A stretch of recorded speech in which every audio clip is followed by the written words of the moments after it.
મેટ્રોની કામગીરી આવા વિવાદમાં રાજમાર્ગ પર છેલ્લા ઘણા સમયથી કામગીરી ચાલી રહી છે। રાજમાર્ગમાં મોટી સંખ્યામાં રહેલ દુકાનદારોને હાલત કફોડી જોવા મળી રહી છે। મેટ્રોની કામગીરી વિવાદમાં આવી છે। રાજમાર્ગ પર છેલ્લા ઘણા સમયથી મેટ્રોની કામગીરી ચાલી રહી છે, ત્યારે રાજમાર્ગ પર મોટી સંખ્યામાં દુકાનો પણ આવેલી છે, જેને લઈને વેપારીઓની હાલત હાલ કફોડી જોવા મળી રહી છે।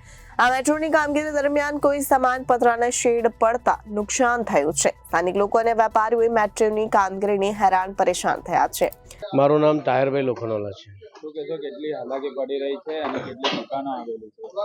આ રોડ પર 122 દુકાનો આવી છે, જે લોકડાઉન વખતથી જ અમે હેરાન થઈ રહ્યા છે। લોકડાઉન પછી આ રસ્તો બંધ કરી દેવામાં આવ્યો અને રસ્તો ખોલ્યો તો એવો ખોલ્યો કે 7 ફૂટનો રસ્તો, જેમાં ખાલી ટ્રાફિક જ જાય, ના અમે ગ્રાહકનું પાર્કિંગ કરાવી શકીએ કે ના અમારે ત્યાં ગ્રાહક આવે।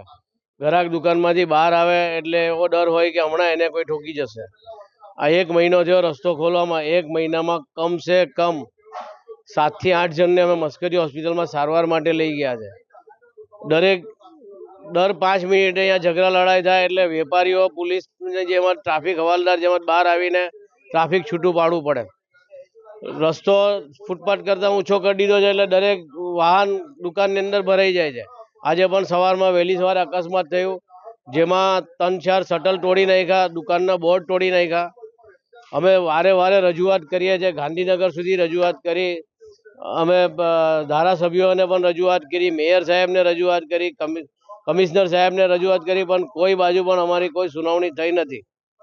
જ્યારે એ લોકોને અમારી જરૂર હતી, રસ્તો બંધ કરીને કામ ચાલુ કર્યું છે, ત્યારે અમારા સાથે વારે મિટિંગ કરી, અમારા સાથે વાતચીત કરી અને હવે એવું કહે છે કે અમારે તમારી કોઈ જરૂર નથી, એટલે તમારાથી જે થાય તે કરી લો। આ રસ્તો આપ્યો છે, એમાં તમે તમારું ગુજરાન કરી લો। હવે આ રસ્તો કેટલા સમય માટે એની કોઈ ઉલ્લેખ જ નથી।